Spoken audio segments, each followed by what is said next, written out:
Hello बच्चों, कैसे हैं आप। आई होप सो सब ठीक ठाक होगा। तो आइए जी, आज नवंबर 24 का एएफएम का पेपर हो गया। तो आइए इसका एक क्विक रिव्यू करते हैं। सर कैसा आया है पेपर। बच्चे मुझे तो मैथ्स का पेपर लग रहा है। Most of the questions are back calculation, no doubt पहले भी आते थे। हमने बहुत से क्वेश्चंस क्लासेस में भी बैक कैलकुलेशन वाले किए हुए हैं, पर इस बार तो हद ही हो गई है। मेरा ख्याल 80% क्वेश्चंस बैक कैलकुलेशन वाले डाल दिए हैं। सो बैक कैलकुलेशन वाले क्वेश्चंस हम लोग बहुत करते हैं क्लास में, जहां एक वेरिएबल दिया रहता है और कोई और वेरिएबल आपसे पूछ लिया जाता है। खास करके जो डिस्क्रिप्टिव पार्ट है, मैं उसकी बात कर रहा हूं। Majority of the questions back calculation के पूछे थे। सो नो डाउट थोड़ी सी दिक्कत तो आई होगी पेपर में, क्योंकि ये तो फिर मैथ्स का पेपर हो गया। मान लो आपको पूरा कॉन्सेप्ट आता है, अगर आपसे मैथ्स ना सॉल्व हुआ तो दिक्कत है। हमने बड़े क्वेश्चंस किए हुए हैं क्लास में बैक कैलकुलेशन के, पर चलो एक दो आते थे पहले। इस बार तो हद हो गई है, सारे ही क्वेश्चंस ऑलमोस्ट उठा के बैक कैलकुलेशन के डाल दिए। बट हाँ, एक चीज थी कि एमसीक्यू वाला जो पोर्शन था वो थोड़ा ठीक था। उसमें भी एक दो जगह गड़बड़ हुई है। सो हम चर्चा करेंगे कि कहां पे गड़बड़ हुई है। बच्चे बार बार पूछ रहे हैं सर ये क्वेश्चन सही है, ये क्वेश्चन सही है। सो मैंने कहा क्यों ना एक वीडियो बना के बता दें कि कौन सा क्वेश्चन सही है और कौन सा क्वेश्चन गलत है। तो दो तीन क्वेश्चन गलत भी आए हैं। एक क्वेश्चन में तो बड़ी भयंकर गलती हुई है इंस्टीट्यूट से। आई होप सो उसके ग्रेस मार्क्स आपको मिल जाने चाहिए। ठीक है, सो आइए जरा डिस्कशंस करते हैं। मैं एमसीक्यू के आंसर डिस्कस करने वाला हूं। सो प्लीज, अगर कोई अभी आंसर नहीं देखना चाहता तो वो आगे ना बढ़े, ठीक है ना। सो एमसीक्यूज के हम लोग आंसर्स करेंगे। आइए जरा एमसीक्यूज की तरफ चलते हैं। पहले ये केस सिनेरियो 2 देखिए। सबसे आसान ये केस सिनेरियो 2 था। ये आपके एमएनए के ऊपर था, मर्जर्स एंड एक्विजिशंस के ऊपर। और मैंने देखा कि इसके तो बुक का क्वेश्चन है ये, और फिगर्स तक सेम थे। सो हमारी बुक का क्वेश्चन है। क्वेश्चन नंबर कौन सा है मुझे ध्यान नहीं है, मैं एक मिनट आपको देख के बताता हूं। दूसरे वाले आईपैड में है। सो ये बुक का ही क्वेश्चन पूछा है इन्होंने। सो इसके तो आंसर्स तक मुझे मिल गए थे हमारी किताब में। ये तो इतना आसान सवाल था। क्या क्वेश्चन था, दो कंपनी है एक्स और वाई।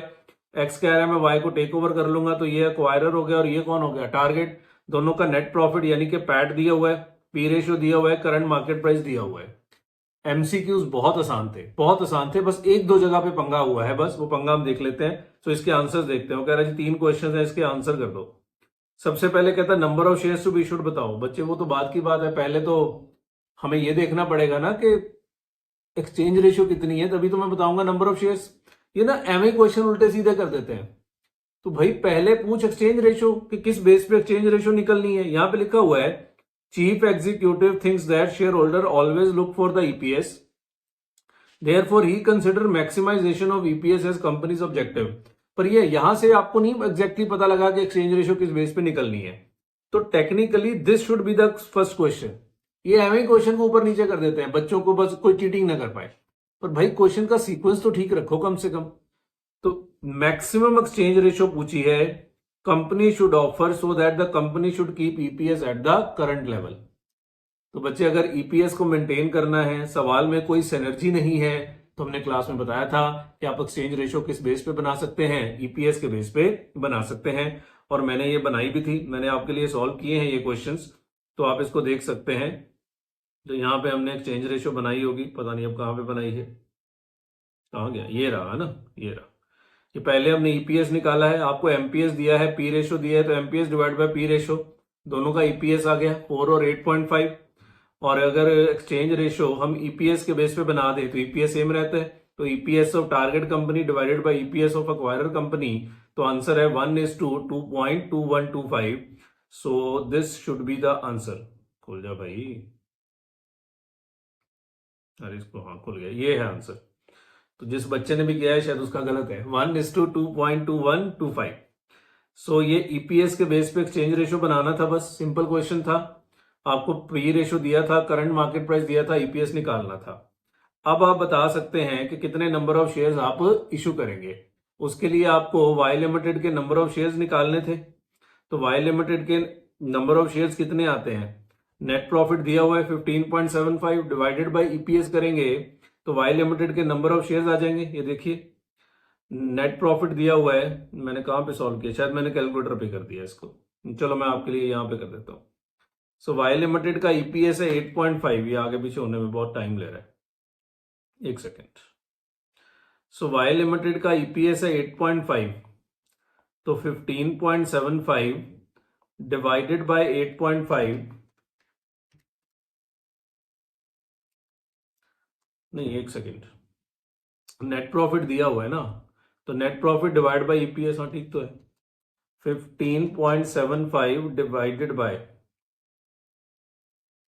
8.5 ये आता है 1.85294 इंटू स्वैप रेशो कर दो 2.125, 2.125 तो 3.9375, ये आंसर है, ए आंसर है 3.9375। क्लियर है? सो ए शुड बी द आंसर 3.9375। फिर कह रहा था अगर कंपनी फंड्स बोरो करे 15% रेट पे और टारगेट कंपनी को बाय आउट कर ले कैश ऑफर, ये कैश ऑफर का सवाल, how much should he offer to maintain the EPS? बच्चे इसका आंसर 150 लाख है। आपको ईपीएस मेंटेन करना है, इसका ईपीएस कितना है 42 डिवाइड बाय 10.5, ईपीएस है 4, और कैश ऑफर के केस में ईपीएस का फॉर्मूला क्या होता है? EPS after merger, earnings of A 80 lakh plus earnings of D 15.75 lakh minus X amount borrow करना है, और 15% ब्याज का रेट है और 30% इस पे टैक्स है, divided by number of shares before merger, तो 80 divided by 4, number of shares आते हैं 20, तो नंबर ऑफ शेयर्स आर 20, तो यहां से आप एक्स निकालेंगे तो ये कितना आएगा 150 लैक्स आ जाएगा। सो यही वो क्वेश्चन है जिसका तो मुझे आंसर भी दिख गया था, कि इसका तो आंसर भी हमें पता लग गया था कि कितना दिया हुआ है सवाल में। सो ये बुक का क्वेश्चन एग्जैक्ट आया था, थोड़ा सा चेंज था बस, और हमारे आंसर में भी मैं आपको दिखाई देता हूं कि हमारी बुक का कौन सा क्वेश्चन है। सो हमारे आंसर में भी ये 150 लाख ही था। हमारी बुक क्या क्या मतलब इंस्टीट्यूट के ही सवाल होते हैं, जस्ट वैसे ही हम देख लेते हैं ना कि बुक से छपे हुए क्वेश्चन एमसीक्यू बन के आ रहे हैं। सो कुछ नया कुछ नहीं है। सो मैं आपको सीधे ही दिखा देता हूँ, ये देखो अभी खुल जाएगा ये देखो,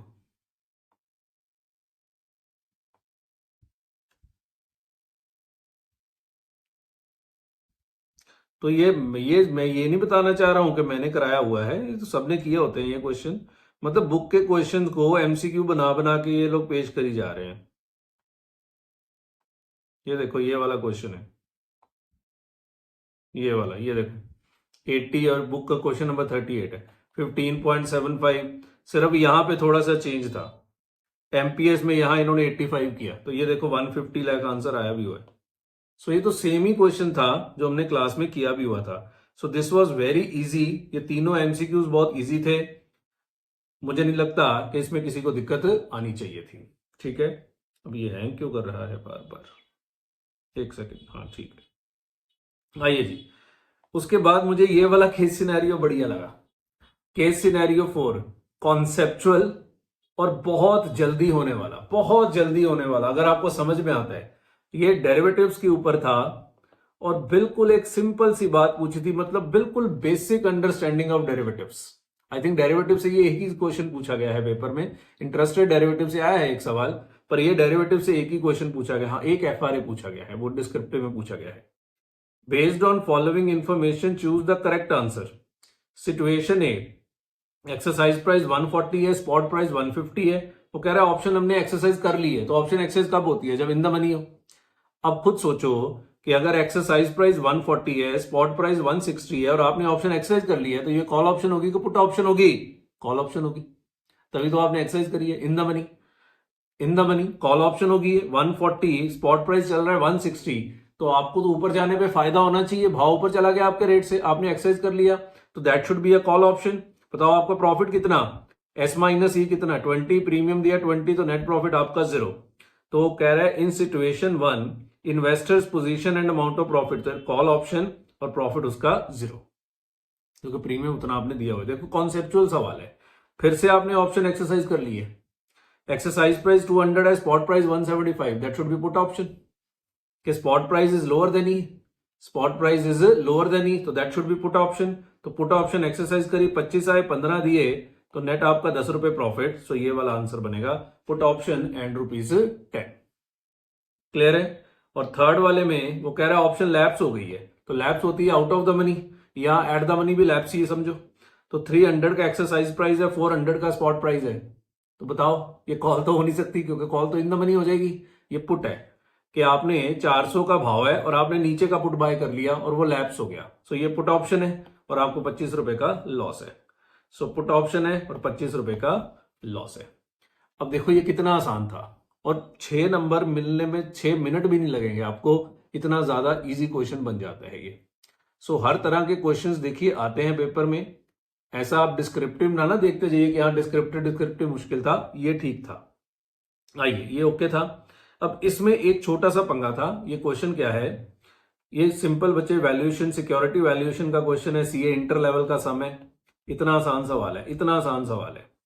आपको D0 दिया हुआ है 5 रुपए। आने वाले 6 साल तक ग्रोथ रेट कितना है 25% और 10% ग्रोथ रेट है उसके बाद परपेचुटी तक। ये सीए इंटर लेवल का क्वेश्चन है। Return of government bond is 13%, तो रिस्क फ्री रेट कितना है 13% और मार्केट रिटर्न है 20%, तो आरएम कितना है 20%। तो पहले आपसे के ही निकलवाएगा।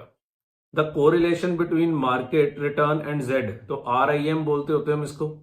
RIM इज 0.3733, बीटा निकलवाएगा। Standard deviation of market is 12%, तो sigma M is 12% and sigma I is 18%। ये डेटा दिया हुआ है। Round off to 2 decimal places अच्छा लगा, पर अगर प्रेजेंट वैल्यू फैक्टर दे देता तो मुझे और अच्छा लगता, क्योंकि MCQs में बच्चे हमें एग्जैक्ट आंसर चुनने होते हैं और एग्जैक्ट आंसर आप तभी चुन पाओगे अगर सवाल आपको क्या देगा, प्रेजेंट वैल्यू फैक्टर देगा। पर चलो उसने प्रेजेंट वैल्यू फैक्टर नहीं दिए। कह रहे what is the expected return of Z limited share, के ही मांगे। तो के के लिए पहले बीटा ढूंढना पड़ेगा। बीटा का फॉर्मूला होता है RIM 3733 into sigma I 18 divided by sigma M 12। So 0.3733 into 18/12, तो आपका बीटा आता है, मुझे नहीं पता, मैं 2 डिजिट राउंड ऑफ करके, क्योंकि इसने 2 डिजिट बोले हैं तो मैंने 0.56 ले लिया। तो के किसके बराबर होगा, RF कितने 13% प्लस 20% माइनस 13% इंटू 0.56, तो 7 इंटू 0.56 प्लस 13, ये तो कुछ और ही आ गया। RM 20 है ना, यस। तो बच्चे फिर इसने 2 डिजिट नहीं लिए हुए यहाँ पे, ये समस्या है। 0.3733 इंटू 18 डिवाइड बाय 12, 0.5599, 0.55995 आ रहा है। अगर मैं इसको एग्जैक्ट लूं तो 0.55995, तो 7 इंटू 0.55995 प्लस 13। अब एग्जैक्ट आया से, बेवकूफ, ऊपर लिखा है 2 डेसिमल प्लेस तक राउंड ऑफ कर दो और राउंड ऑफ करके आंसर मैच नहीं हो रहा। 0.56 आ रहा है राउंड ऑफ करके, और 7 इंटू 0.56 प्लस 13 करोगे, नहीं आ गया 0.56 एग्जैक्ट आ गया। पता नहीं पहले क्यों नहीं आया, सॉरी मैं अपने वर्ड्स वापस लेता हूँ। 0.56 आ गया, वो कैलकुलेशन एरर था। तो 7 इंटू 0.56 प्लस 13 16.92 इज योर के। ये सीए इंटर के लेवल में डिविडेंड डिसीजंस में इस तरह के क्वेश्चन करते हैं, 2 stage dividend discount model. What is the value of perpetuity at the start of year 6? बच्चे ये गलती है, ये गलती है। क्वेश्चन कह रहा था 6 साल तक 25% है, तो at the start of year 6 perpetuity का वैल्यू कैसे निकल आएगा मुझे बताओ। At the start of year 6 निकल ही नहीं सकता। That should B at the end of year 6, it should not be at the start of year 6। सो ये गलती है। एंड ऑफ ईयर 6 होना चाहिए या स्टार्ट ऑफ ईयर 7 होना चाहिए, ठीक है। तो परपेचुटी का वैल्यू तो, क्योंकि अगर मैं 6 ईयर के बिगिनिंग में निकालू तो फिर कोई आंसर टैली नहीं करता। वैसे भी 6 ईयर के बिगिनिंग में परपेचुटी की वैल्यू है ही नहीं। 6 ईयर्स के बिगिनिंग में तो छठे साल का भी 25% डिविडेंड का ग्रोथ पेंडिंग है ना, उसके बाद 10% का परपेचुटी का ग्रोथ है। सो पुलचुक माफ वाला काम है, ठीक है ना। तो थोड़ी सी मिस्टेक हो गई है यहाँ पे, तो इसका आंसर मैंने किया हुआ है, यहीं से देख लेते हैं क्योंकि ये थोड़ा बड़ा पार्ट था। ये देखिए D0 5 था, तो पहले 25% ग्रोथ निकाल के हमने 6 साल तक का डिविडेंड निकाल दिया, ठीक है। उसके बाद ये मांगा है सवाल ने आपसे, ये टर्मिनल वैल्यू मांगा है। परपेचुटी का वैल्यू तो यही होता है ना, तो D6 into 10% growth divide by 16.92 minus 10%, that should B 303.03। Exactly तो आंसर मैच नहीं किया, पर उसके साथ दिख गया मुझे उसके पास का answer. So 303.03, that should be the answer 303.14। अब देखो ना, एग्जैक्टली आंसर मैच तब होते हैं जब ये मुझे प्रेजेंट वैल्यू फैक्टर दे दे। अब मैंने 2 डिजिट राउंड ऑफ करके ही किया है, तो 303 दिख गया, चलो ओके है। तो ये गलती थी जी सवाल में, तो होप सो बच्चों ने पकड़ लिया होगा कि सवाल में एरर है। इफ करंट मार्केट प्राइस 315 है तो स्टॉक इज, तो उसके लिए तो पहले हमें स्टॉक की वैल्यू निकालनी पड़ेगी ना। फिर से देखो ये ऊपर नीचे करके MCQ पूछे, सो पहले मुझे स्टॉक की वैल्यू तो निकालने दे, वो ये पार्ट है। What is the intrinsic value of Z limited share, तो वो ये पार्ट है। तो इंट्रिंसिक वैल्यू भी मैंने यहां पे निकाल रखी है। ये देखिए, ये सबकी मैंने दो दो डिजिट राउंड ऑफ करके ये मैंने इंट्रिंसिक वैल्यू ये निकाली थी 156.44। 156.44 ये दो दो डिजिट में राउंड ऑफ करके फिर मैंने निकाली। मैंने फैक्टर को भी दो डिजिट किया, क्योंकि यहां मैंने पहले 3 डिजिट किए, फिर मैंने 2 डिजिट फैक्टर लेके, जैसे ये देखो 6.25 इंटू 0.86, तो ये 5.38। तो ये भी मैंने दो दो डिजिट लेके किया, क्योंकि इसने दो दो डिजिट बोले थे। तो ये आंसर मिला है 156.44। उसके पास का आंसर मिल गया है मुझे 156.44, उसके पास का आंसर है। मैं आपको दिखा दूं जरा एक बार, ये आंसर 156.69, ये आंसर होना चाहिए। क्लियर है? अब ऐसे ही है। अब ये जो पार्ट था ना, ये क्वेश्चन ये भी गलत है। What is the present value at the end of year 4, ये गलत है। What is the present value at the end of year 4, वो पता क्या लगता है कि 1 2 3 4 यहां पे बचे हुए डिविडेंड की पीवी निकाल दो, और आंसर देखो 23 रुपए, 12 रुपए, 6 रुपए, 6 रुपए। ये गलत पूछा हुआ है। ये क्या मतलब हुआ what is the present value at the end of year 4? Sir फिर ये क्या है? इधर देखो, ये पूछा हुआ है what is the present value at the end of year 4। Year 4 के डिविडेंड की पीवी पूछी है 6.53। ये देखो, सिर्फ ईयर 4 के डिविडेंड की पीवी पूछी है। तो सीधा पूछना what is the present value of year 4 dividend, ये पूछा ही गलत हुआ है। अब क्या कर सकते हैं बताओ, ठीक है ना? सो मैं तो कंफ्यूज हो गया, मैं ये क्या पूछ लिया है। फिर मुझे लगा, फिर मुझे ऑप्शन देखे मैंने कहा ये तो छोटे छोटे ऑप्शन है, तो ये किसी ईयर 4 के डिविडेंड की लग रही है, और एग्जैक्टली 6.53 ये आंसर मुझे मिल भी गया। तो present value at the end of year 4 का तो मतलब होता है कि ईयर 4 पे खड़े होकर बचे हुए डिविडेंड्स की प्रेजेंट वैल्यू। पर ये ठीक है, अब क्या कर सकते हैं। तो अब बताओ स्टॉक अंडर वैल्यूड है कि ओवर वैल्यूड है? तो फिर 156 का भाव होना चाहिए, जबकि बाजार में रेट कितना चल रहा है 315। तो स्टॉक इज ओवर वैल्यूड, बहुत ज्यादा महंगा है। Intrinsic value is 156। तो इस क्वेश्चन में दिक्कत थी ये पार्ट में, अगर किसी ने पकड़ लिया तो पकड़ लिया, और ये पार्ट में ये आंसर देख के पता लग रहा था कि ये कुछ अलग ही चीज मांगी हुई है। ऐसे ही है बच्चे, क्या कर सकते हैं, ठीक है ना? चलो जी, तो ये हो गया केस। एक और केस है, ये बॉन्ड ड्यूरेशन के ऊपर पूछा है। थोड़ा लंबा चौड़ा केस था, थोड़ी मेहनत वाला था, और इसमें भी हो सकता है बच्चों को थोड़ी सी, मैं बहुत ज्यादा नहीं कह रहा हूं, हो सकता है थोड़ी सी दिक्कत आई हो। दो बॉन्ड है, बॉन्ड 1 और बॉन्ड 2। दो क्वेश्चन तो सिंपल थे, दो क्वेश्चंस में आपको दिक्कत आ सकती थी। Face value redeemable at par 1000 और 1000, coupon rate payable annually 6%, 10%, time to maturity 5 year, 3 year. An investor has portfolio consisting of 75% of bond 1 and 25% of bond 2. The current YTM prevailing in the market is 10%. तो YTM 10% है, bond का rate भी 10% है, तो bond का price आपको पता same ही आ जाता है अगर रिडीमेबल एट पार है। इस बार देखो फैक्टर दिए, तो भाई तूने वहां क्यों नहीं दिए? तो उस सवाल में भी दे फैक्टर। इस सवाल में सिक्योरिटी वैल्यूएशन से ही एक और केस डाल दिया है। करेक्ट आंसर बताओ 1 to 4 का। What should be the price and duration of bond 1। अब बच्चे बॉन्ड 1 का प्राइस और ड्यूरेशन ये तो मैथमेटिकल हो गया, तो ये मैंने आपके लिए निकाल दिया था। आई थिंक ये ए आंसर है, 848.34 और 4.43। ये देख लेते हैं एक बार, मैंने निकाला था यहाँ पे, ये रहा। ये बॉन्ड 1 है, दिस इज बॉन्ड 1। तो 848.34 है, ये 4.41 आ रहा था, वहां 4.43 है।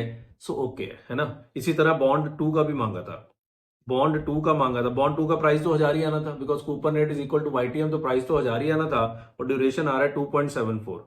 सो ये दो MCQs तो आराम से हो जाते हैं, क्योंकि ये तो सिंपल कैलकुलेशन के थे। ये रहा बॉन्ड 2 का कि what is the price and duration of bond 2, 1000 and 2.74। बाकी दोनों में हो सकता है दिक्कत आई हो। ये देखो क्या पूछा है, what will be the price sensitivity of the portfolio. ये क्या मांगा है, कोई बता सकता है? ये मॉडिफाइड ड्यूरेशन मांगा है पोर्टफोलियो का। What is the price sensitivity of the portfolio. तो पहले पोर्टफोलियो का ड्यूरेशन निकालते हैं। सो पोर्टफोलियो का ड्यूरेशन कैसे निकलेगा बताओ? Weighted average duration. हमने क्लास में क्या पोर्टफोलियो ड्यूरेशन पे काम किया हुआ है? यस। 4.43 इंटू 0.75 प्लस दूसरे का ड्यूरेशन कितने, 2.74 इंटू 0.25। तो पोर्टफोलियो का ड्यूरेशन कितना आता है? ये आ गया। आप 2 डिजिट लेके चलते हैं, क्योंकि यहां तो लिखा नहीं है 2 डिजिट लेने हैं, पर चलो 2 डिजिट ही लेते हैं। ये आता है 0.69। सो 3.32 प्लस 0.69 तो 4.01 ये पोर्टफोलियो का ड्यूरेशन आता है। So what is the modified duration? Modified duration कैसे निकालते हैं? Duration divided by 1 plus YTM, तो डिवाइड बाय 1.10, 3.645। सो 3.645, नेगेटिव इन्होंने जानबूझ कर लिखा है क्योंकि उल्टा होता है, तो ये आंसर होना चाहिए 3.643। 3.643। अब इन्होंने 4 डिजिट लेके किया है कि 3 लेके किया, बताते तो है नहीं। सो हमें ये है कि पास का आंसर मिल गया। सो ये पोर्टफोलियो का ड्यूरेशन पूछा था, इसमें हो सकता है कुछ बच्चे फंस गए हो कि पोर्ट प्राइस सेंसिटिविटी, बच्चे सेंसिटिविटी तो मॉडिफाइड ड्यूरेशन पे कैलकुलेट होती है ना, समझ गए। उसके बाद ये भी थोड़ा अजीब लैंग्वेज सही नहीं है सवाल की। न्यू प्राइस ऑफ पोर्टफोलियो बताओ, YTM चेंजेस फ्रॉम 10 to 15। ये हमें पता है, अगर YTM बढ़ गया तो बॉन्ड प्राइस गिर जाएंगे। तो इसको ऐसे भी तो किया जा सकता है कि अलग अलग YTM, अलग अलग बॉन्ड का ड्यूरेशन अलग अलग है, तो आप अलग अलग ड्यूरेशन लेके 0.5% बढ़ा के उनके प्राइस को गिरा के उसका टोटल कर दो, तो पोर्टफोलियो का वैल्यू आ जाएगा। ये वैल्यू होना चाहिए, प्राइस पूछ रहा है बेवकूफ, ये वैल्यू होना चाहिए, ठीक है। पर उससे आंसर नहीं मैच हो रहा, आंसर हो रहा है वेटेड एवरेज से। इधर देखो, आपके पहले बॉन्ड का भाव कितना था? 848.34, और इसमें आपने वेट डाला कितना? 0.75। दूसरे बॉन्ड का भाव कितना था? 1000, और इसने आपने वेट डाला कितना? 0.25। एक मिनट, क्लियर है? सो ये कितना आ गया? 848.34 इंटू 0.75, 636.26 प्लस 250, तो ये आता है 886.255। ये 26 ले लो, ये बॉन्ड का एग्जिस्टिंग वैल्यू आ गया वेटेड एवरेज करके। अब मॉडिफाइड ड्यूरेशन है, तो minus modified duration into delta Y, तो delta Y is 0.5 into minus 3.645। अब इन्होंने 643 लिया होगा, तो हम भी 643 लेते हैं, तो 0.5 इंटू 3.643, तो 1.8215% से आपका बॉन्ड का वैल्यू गिरेगा। तो 886.25 माइनस 1.8215%, तो ये 870.10, ये वाला आंसर बनता है।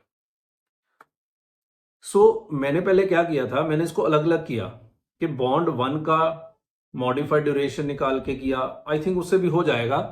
तो मैंने ये थोड़ा शॉर्टकट था। अब बॉन्ड 1 का मॉडिफाइड ड्यूरेशन निकाल लो, बॉन्ड 2 का मॉडिफाइड ड्यूरेशन निकाल लो, दोनों में 0.55% से गिरा दो वैल्यू, 0.5% से चेंज होके, और फिर उसका टोटल कर दो, तो शायद उससे भी आ जाएगा। मैंने चेक नहीं किया, इससे आंसर आ जाएगा आपका, ठीक है। तो उससे भी आ जाना चाहिए, अलग अलग करके भी आ जाना चाहिए, क्योंकि ये वाला तो ध्यान आएगा नहीं बच्चों को, आप अलग अलग कर सकते थे पेपर में।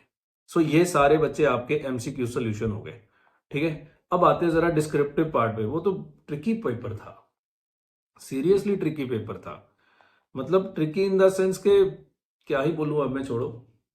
पहला क्वेश्चन देखो, वो कह रहा है बताओ which of the above stocks are over, under और correctly valued in the market. तो अंडर, ओवर और करेक्टली वैल्यूड के लिए तो जेनसंस अल्फा निकाल सकते हो, expected return minus required return. तो आप expected return minus required return, expected return आपको दिया हुआ है, तीनों का रिक्वायर्ड रिटर्न निकालना है। रिक्वायर्ड रिटर्न कैसे निकलता है? RF कितना? ये है। बीटा निकालना पड़ेगा, स्टैंडर्ड डिवीजन दिया हुआ है, कोरिलेशन दिया हुआ है, और सिग्मा M दिया हुआ है। तो तीनों का बीटा निकाल के आपको एक्सपेक्टेड रिटर्न और रिक्वायर्ड रिटर्न को कंपैरिजन करके बताना था कौन ओवर वैल्यूड है, कौन अंडर वैल्यूड है, कौन करेक्टली वैल्यूड है। And what will be the strategy, जो ओवर वैल्यूड है उसको भेज दो, और अगर खरीदा नहीं है तो छोड़ दो, और अगर अंडर वैल्यूड है उसको खरीद लो, है तो रख लो, और जो करेक्टली वैल्यूड है जो मर्जी करो, ठीक है। ये 6 मार्क्स का इजी क्वेश्चन था, इसमें कोई इतनी मुश्किल नहीं आनी चाहिए थी। ये सिंपल आपको KE और एक्सपेक्टेड रिटर्न को कंपैरिजन करना था।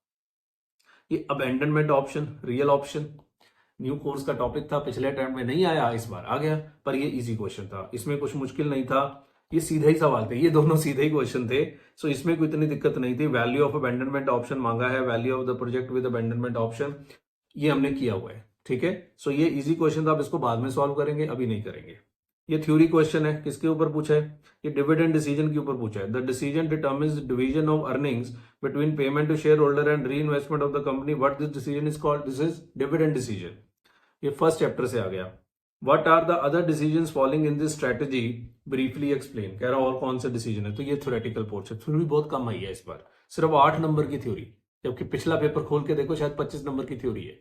इस बार थ्योरी बहुत कम और भर भर के क्वेश्चंस, भर भर के क्वेश्चंस। अब जैसे ये देखो, ये म्यूचुअल फंड का अगेन बैक कैलकुलेशन का क्वेश्चन है। इस तरह का क्वेश्चन आपने किया हुआ है कि जहां पे डिविडेंड री इन्वेस्टमेंट प्लान होता है तो म्यूचुअल फंड डिविडेंड देता है, x calculate holding period return आपको दिया हुआ है, थोड़ा सा चेंज किया है इन्होंने, रिडीम्ड ऑल इज इन्वेस्टमेंट, और ये होल्डिंग पीरियड रिटर्न लास्ट वाला भी दे दिया। ये तो हम निकालते होते थे, इस तरह के तो बहुत क्वेश्चन है कि एनए भी बताओ, ये नया पूछा है कि बताओ कितने यूनिट्स रिडीम करें, क्योंकि बैक कैलकुलेशन में एक वैल्यू आपको दी हुई है, आपको नंबर ऑफ यूनिट्स निकालने हैं। तो अगर किसी का दिमाग चलता है फॉर्मूला डालो, फॉर्मूले में जो दिया हुआ है वो लिख दो, बाकी बैक कैलकुलेशन से निकाल लो। तो ये बैक कैलकुलेशन बुक का ही क्वेश्चन, बट थोड़ा सा चेंज करके डाला हुआ सवाल। ये बच्चे कैपिटल बजटिंग का क्वेश्चन है, बहुत आसान सवाल है, पर इसमें गलती हो गई। सवाल डिस्काउंट रेट देना ही भूल गया, बाप रे बाप। ये कैपिटल बजटिंग का क्वेश्चन है, हमारे पेपर में तो इन्फ्लेशन वगैरह है, रिस्क एनालिसिस है, ये तो सीए इंटर के लेवल का सवाल था। और बैक कैलकुलेशन का क्वेश्चन है, इन्वेस्टमेंट बतानी है which can be made in the plant so that the NPV will be zero.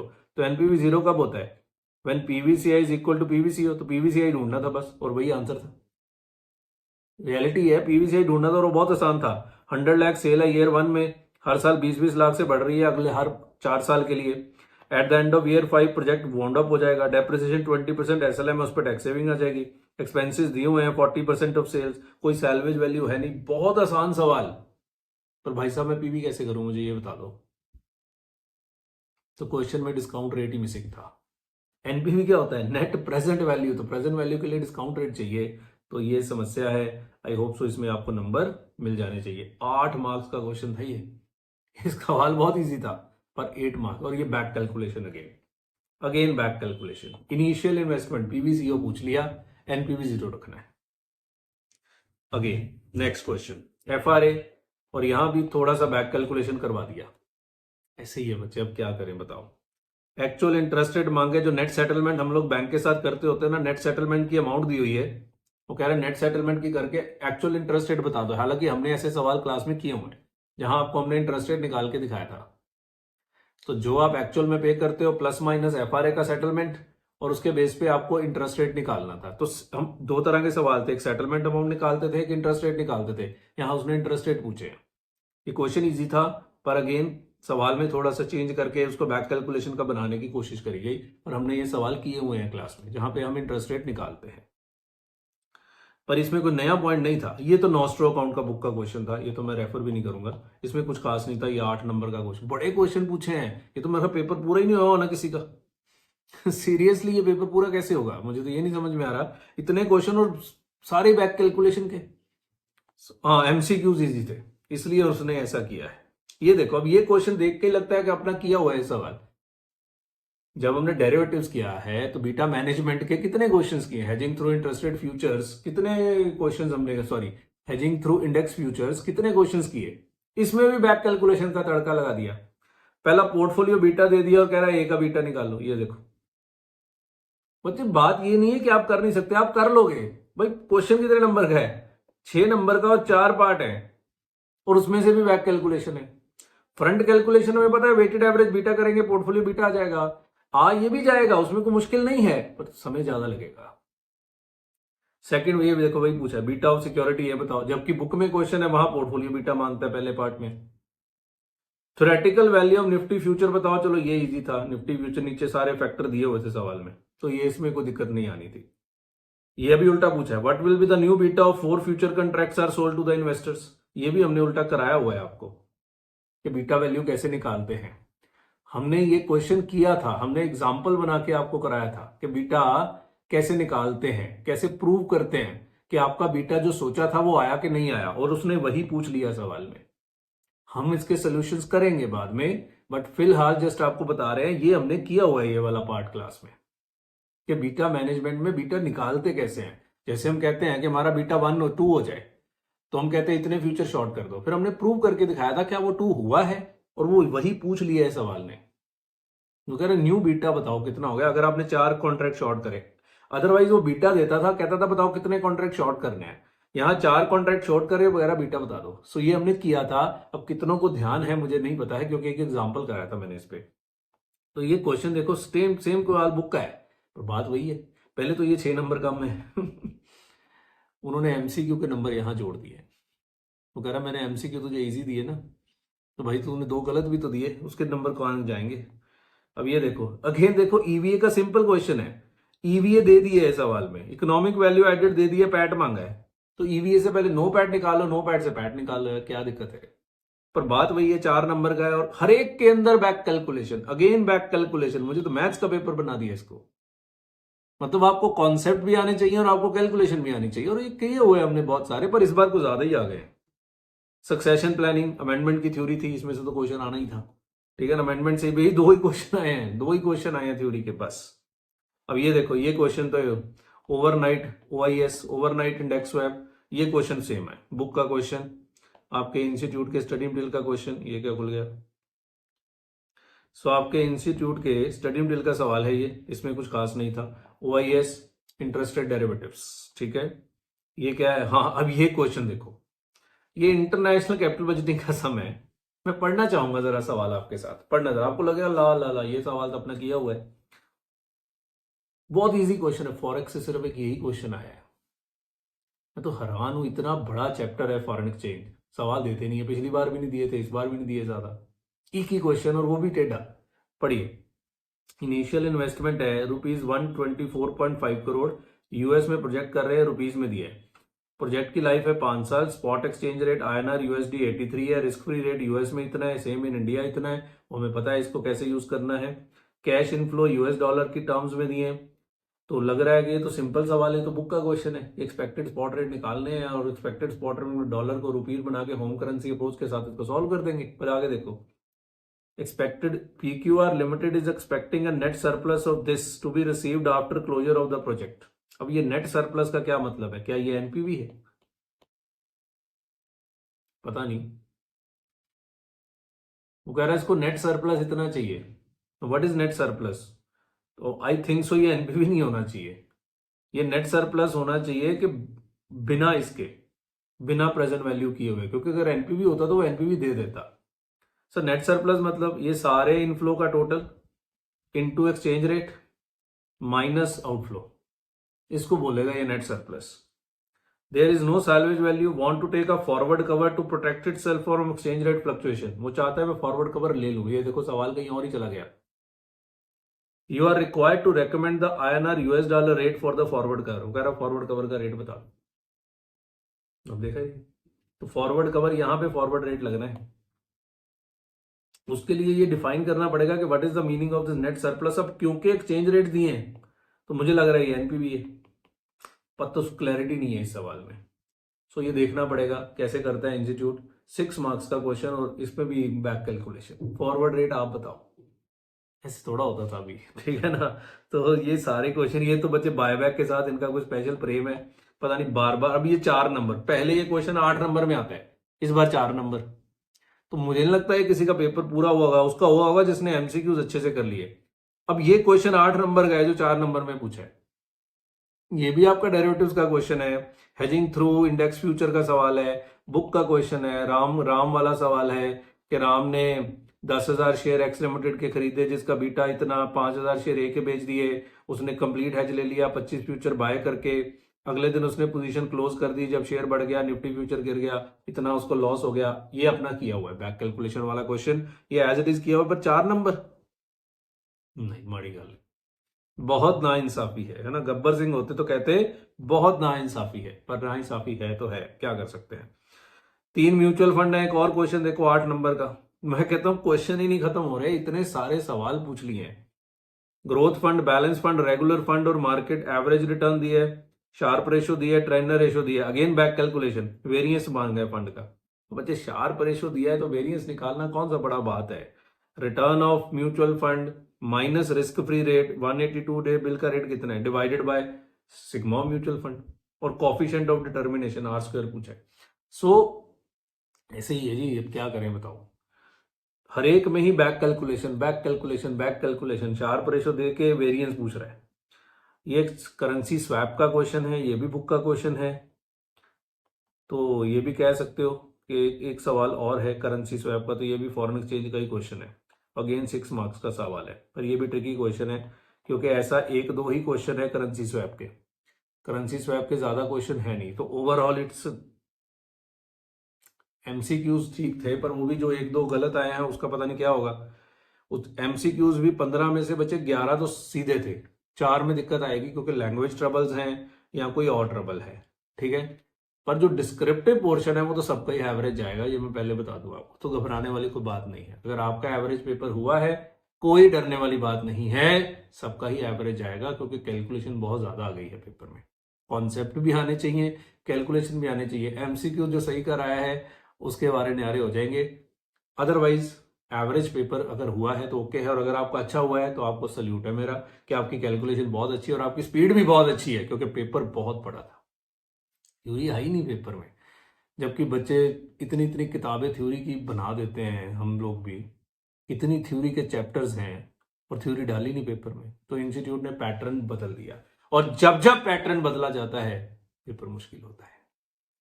चलिए फिर मिलेंगे किसी और क्लास में। आई होप सो आपका पेपर अच्छा गया, आगे भी पेपर अच्छे जाने चाहिए, ठीक है। चलिए बहुत बहुत धन्यवाद, बाय।